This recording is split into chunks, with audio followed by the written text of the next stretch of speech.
Okay, cool.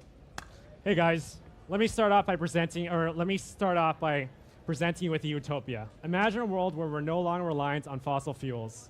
A place where the energy that powers your laptops, that turns on these very lights, that runs the data centers of Azure, is all completely carbon-free and clean. Where the power plants are completely safe, and the energy and the materials required to produce this energy are wholly abundant on this Earth. This is the utopia that General Fusion is trying to make a reality. So in this talk, what we'll share with you is how General Fusion is using containers and Kubernetes to accelerate their development of a fusion power plant. Before I go any further, let me introduce myself. My name is Jason Poon, and I'm a senior software developer at Microsoft. With me on stage here today is Jonathan Fraser, a software architect at General Fusion, and I'll pass it off to him to introduce General Fusion and the challenges they've been having with data. Thank you, Jason. As Jason said, I am a software architect for General Fusion.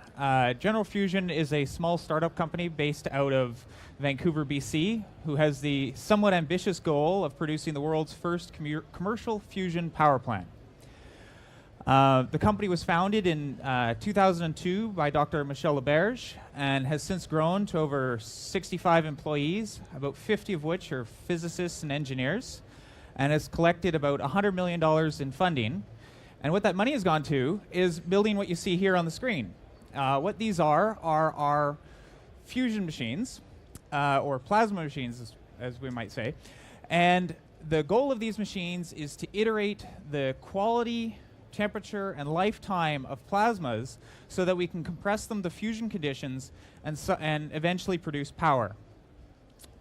Now, how these machines operate is every 5 minutes or so, we'll charge a bunch of capacitors and we'll dump a large amount of energy into these machines, and they'll make a plasma discharge that lasts for about 2 milliseconds or so.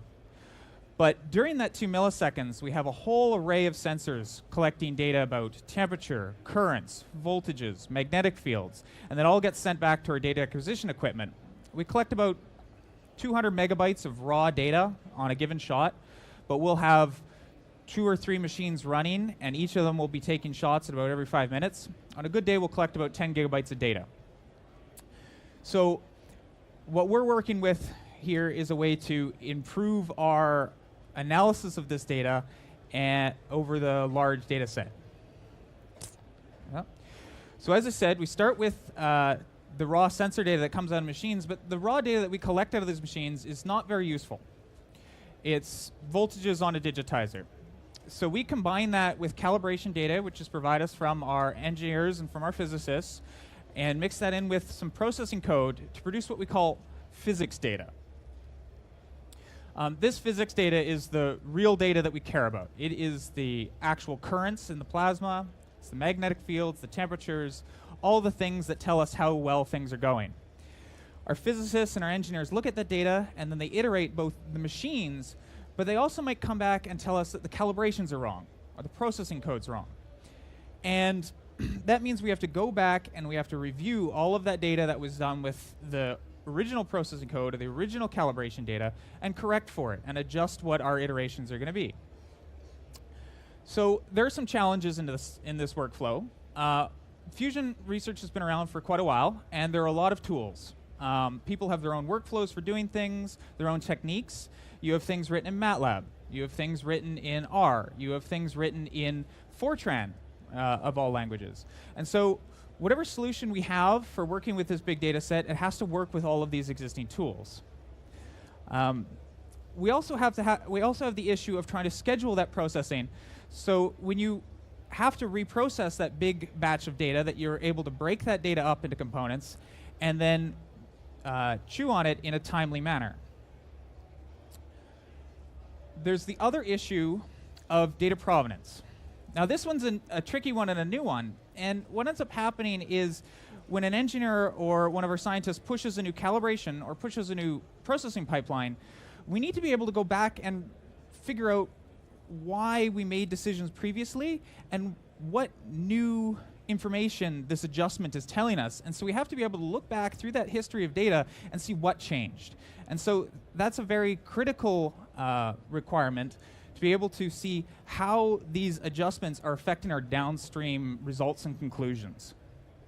And then finally, we need this data available for both internal consumption and external consumption so that we can relay to our partners, such as Microsoft or other, the greater physics community, the greater plasma physics community. So working with Microsoft, we think we have a half-decent solution, and I'm going to pass it back to Jason to sort of describe the technology stack that we went through and how we overcame some of these challenges.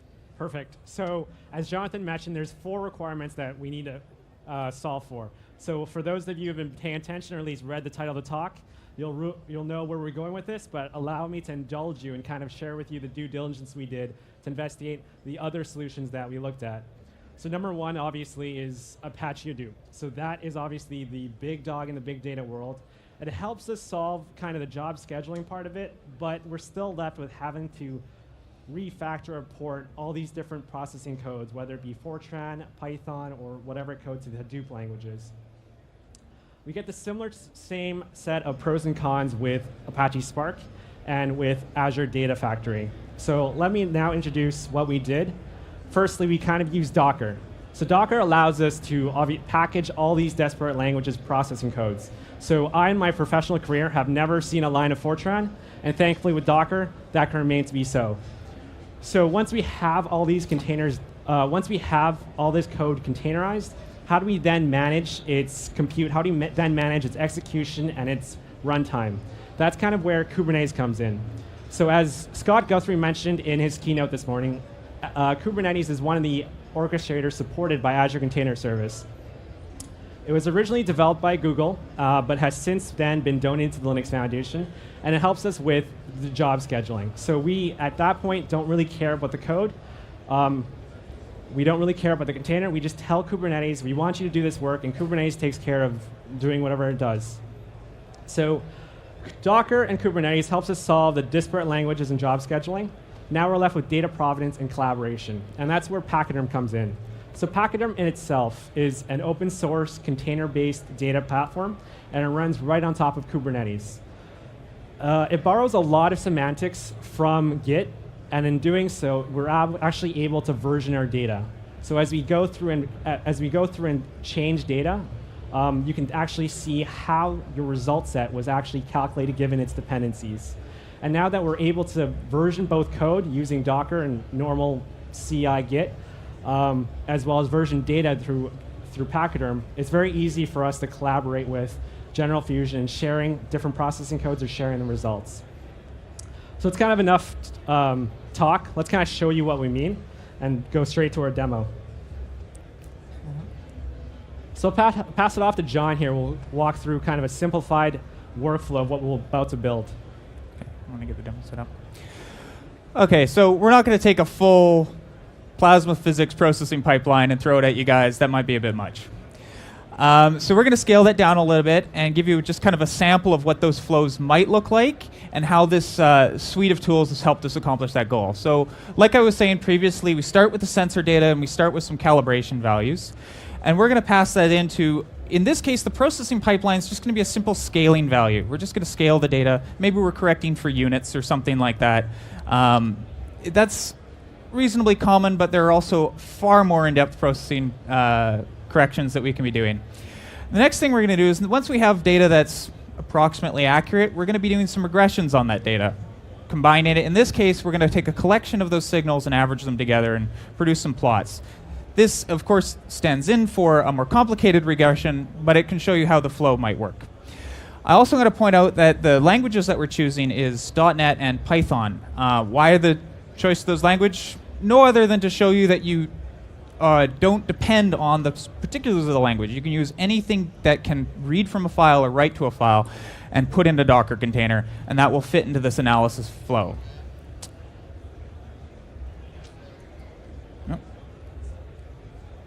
Okay, so what we have here is just a terminal.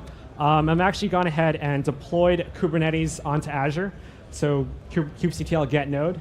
And as you can see, we have a 3-node cluster I deployed maybe 2 weeks ago and is running version 1.60 of Kubernetes. And what I've actually already done is deployed Pachyderm right on top of Kubernetes. And as I mentioned, Pachyderm runs on Kubernetes, and it supports multitude of data stores. So it actually just requires an object store, and Azure Storage is one of the supported Azure backends. So we have two deployments running, etcd and pocd. etcd is what Pachyderm uses for storing its state, and pocd is the core Pachyderm code. So similar to how we have kubectl to communicate with our Kubernetes cluster, Pachyderm also has its own CLI, and that's called packtl. So I'm just going to go packtl list repo. I've already, actually, prior to coming up here, I actually already,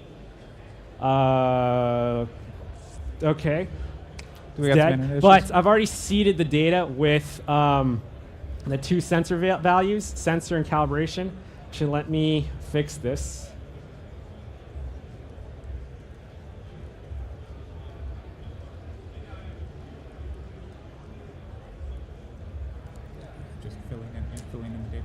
Yeah.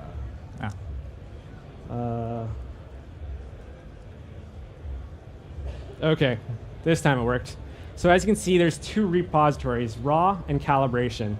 And what raw corresponds to is just that raw sensor value, and calibration is the calibration value. So all these data repositories, you can just think of them as normal. It's another semantic that Pachyderm steals from Git. So you can just think of it as a normal folder, and within that folder is whatever you want to put inside it. So in this case, just taking a peek at inside that repository, you can kind of see we have injector1 and sensor1. So injector1 is really just the folder, and we've done it in this manner such that when experiment number 2 or 3 rolls along, we can very easily just plop it into the same data repository without any changes. So let's take a look at one of these CSVs. So I'm going to go packtl get file and the CSV file, and I'm going to pipe it to less.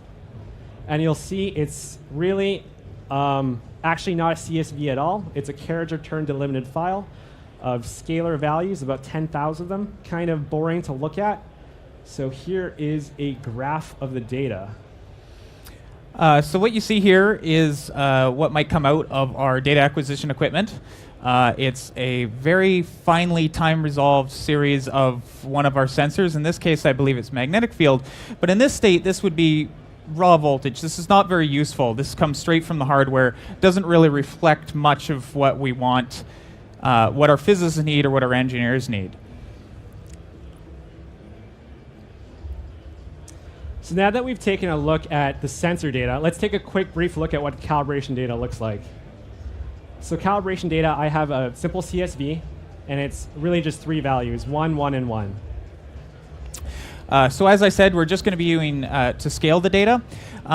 So for this demo, let's assume that we just brought one of these wonderful machines online, and we don't really have the full calibration set for it yet.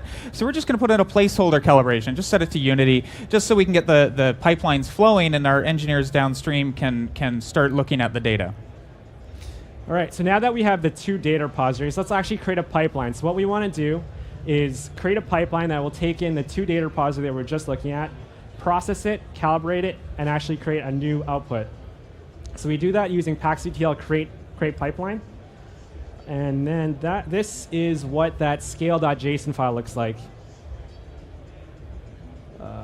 So here we're creating a new pipeline called scale. We pass it the image name. In this case, it's called scale, and I've actually put it on Azure Container Registry. And as you can see, it's a .NET Core application. And down here is where we define the inputs to this container.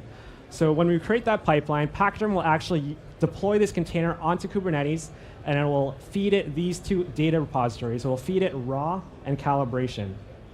Let's take a quick look at what the code looks like. And let me close this. Okay, so this is the .NET Core code. The meat of it is really here. We're merely in the code. We're merely just reading from the file. So we're reading the calibrations, reading the sensor values, and this is kind of the magical line right here, where for every one of those scalar values, we are multiplying it by the calibration. In this case, calibration is just 1, so the output should be the same. And then again, we just save it to a file. So we save it to a direct path with like a -scaled file. So back to the terminal. So once I've created this pipeline, Pachyderm will actually create this new scaled data repo So when I go packctl list repo, what you'll now see is a new repo called scale. And it was just created just a moment ago. So within scale, what we should expect to see now is that actual scale data, which in this case is sensor1 scaled in 2 and 3. I'm not going to bother taking a look at the code or taking a look at the data or the graph merely because we use the calibration value of 1. Therefore, the graph would just look the same. So let's skip on to the average pipeline. In a similar fashion, packctl create pipeline -f average.json. The actual specification looks very similar to what we just saw previously. We have an average pipeline. Again, an average container on Azure Container Registry. And in this case, it's actually a Python application. So as John alluded to, you could use whatever language you want to. R, Python, we just chose .NET Core and Python just for this example. And in this scenario, all we want to feed to this container is that output from the previous one, which we called scale. So to take a look at the code, the average.python, average.py, we have, this is kind of the meat of it. So we read the files, we read every single sensor value, we create a list of a list, and we use numpy to take the average of every single time value. We save it to the directory, and we then use matplotlib to create a graph out of it. So switch back to our terminal. Now if we take a look at the repos, what we should expect again is a new repo called average. In this case we do, but it was just created a moment ago. Inside that repo, we have two files, injector1 and injector1.png. Injector1 represents that raw data that we just saw, and then injector1 is that graph that we created. So let's take a look at that graph. We're going to grab that file and just save it to the local desktop, and then open it. So that new red line then is the actual average of all those 3 sensor files. Okay, so you know what? I just talked to the guys in the back room, and they're telling me that this was actually one of our special calibration shots that we do periodically, the ones where we actually derive our calibrations from. And they're telling me that on those shots, the sensors are supposed to lie on top of each other, actually. So can you adjust those calibrations to get everything to lie on top of one another for me, please? No problem, John. So Pachyderm is always running. It's always actually watching for changes in this data repository. So whenever we change or add, delete, edit any of these any of the data in the repository, Pachyderm will automatically detect those changes, and it'll flow right through the system. So we do that first by creating a commit. So again, this is another semantic that Pachyderm steals from Git, and it allows what commits do is I'm telling Pachyderm to take what I'm doing as an atomic change. So what I'm going to do is start a commit, delete the existing calibration file, and replace it with new calibrations. So in this case, we have 0.8, 1, and 1.1. And then I finish the commit. So now Pachyderm is like, oh yeah, I have new data, let me reprocess it. So using those containers, that new data will flow right through the system. So when I now look at the commits for the average repo, what I should expect to see is a new commit. So we have a new commit called 599, and it was just created about 4 seconds ago. So now if I download this new graphic and open it, what you now see is that they all kind of line up. Perfect. I think the engineers are happy now. Everything seems to be calibrated. Cool. So that kind of summarizes what we, yeah. Do you want to conclude it? Oh, sure, we can conclude. Oh, wait, this one. Okay. So that summarizes the work that we were doing with Microsoft to allow us to take that physics data, scale it up, and run it on a larger cluster so that we can turn to the data set that's currently at about 100 terabytes and climbing. General Fusion's currently working on and has some code to make the ingress and egress of this typical science workflow into this platform a little bit easier. We are thinking about open sourcing that code, so if you're interested, you can come talk to me and we can have a discussion. We're going to be walking around the conference center a little bit. If you'd like to know more about our collaboration with Microsoft, there's the blog post there, a link to the company, and some of the tools that we were using. Thank you. Thanks, guys.